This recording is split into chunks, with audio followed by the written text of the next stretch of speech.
গল্পটা এরকম, আমার জন্ম হয়েছিল যেই সালে, আমাদের মেগাস্টারের জন্ম সেই একই সালে। আমাদের বয়স অনেক হয়েছে, কিন্তু বাংলাদেশ থেকে আমরা যে পরিমাণ ভালোবাসা পেয়েছি এটা আসলে কথায় প্রকাশ করা যাবে না। 1999 সালে ওনার প্রথম সিনেমাটা রিলিজ হয়, আপনারা জানেন। আমারও প্রথম ব্যান্ড ব্ল্যাকের আত্মপ্রকাশ 1999 সালেই। সো প্রায় 2 দশকের বেশি সময় ধরে আমরা কিন্তু মানুষের ভালোবাসা পাচ্ছি।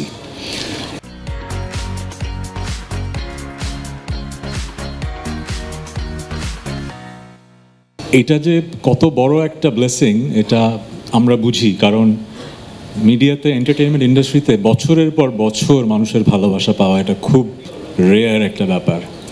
সো আমাদের কিন্তু দায়বদ্ধ অনেক বেশি আমাদের এই দেশের প্রতি, মানুষের ভালোবাসা যেহেতু অনেক পেয়েছি। সো আমার যেটা মনে হয়েছে, একটা ফ্যামিলি যখন হয়ে যায় তখন যেটা হয়, সিনার্জি কাজ করে। আমি একটু শিক্ষকতা করেছি তো একটু শিক্ষকের মতো কথা বলছি। সিনার্জি মানে হচ্ছে যে যখন অনেকগুলো মানুষ একসাথে আসে তখন ইন্ডাস্ট্রিতে কালেকটিভ আউটপুটটা অনেক ভালো হয়। ইন্ডিভিজুয়ালি আপনি কিন্তু যতটুকু করতে পারবেন তার চেয়ে অনেক ভালো করতে পারবেন। সো আমাকে এমন একটা লোভনীয় অফার দেয়া হলো যে আমি আসলে রিমার্কে ছাড়া এখন কিছু ভাবতে পারছি না। এটা কোনো অর্থনৈতিক অফার না, এতটুকু আমি আপনাকে বলে দিতে পারি। যেটা হয় কি, মানুষ বেঁচে থাকতে চায় কিভাবে? তার কাজ দিয়ে। মেগাস্টার শাকিব খান, আমরা মেগাস্টার বললেই কিন্তু মেগাস্টার না, ওনার তুফান যেরকম তুফান সৃষ্টি করেছে সে কারণেই উনি মেগাস্টার, রাইট? সো কাজ দিয়ে কিন্তু আমরা বেঁচে থাকি। সো রিমার্ক আমাকে এরকমই একটা অসাধারণ সুযোগ করে দিয়েছে। আমি গত 25 বছরে যেই ভালোবাসা পেয়েছি, মূলত পেয়েছি হচ্ছে মৌলিক গান করেছি বলে, তাই তো? আর মৌলিক গান হিট করা কিন্তু অনেক কঠিন।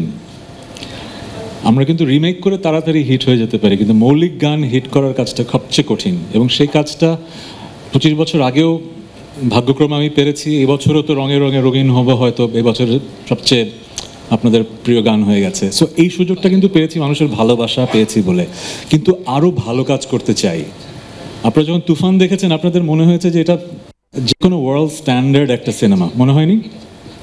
সেই জায়গায় কিন্তু একদিনে আসা হয়নি, অনেকগুলো মানুষ একসাথে কিন্তু ভিশন নিয়ে কাজ করেছে বলে হয়েছে। কিন্তু মিউজিকে আমরা সেই জায়গাটা কিন্তু যেতে পারিনি এখনো।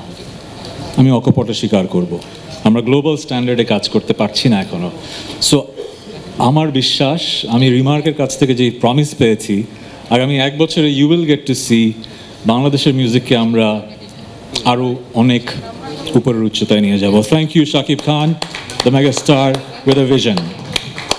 অ্যান্ড থ্যাংকস টু এভরিওয়ান যারা আমাদেরকে এত সুন্দরভাবে বাংলাদেশের মানুষের কাছে উপস্থাপন করেন।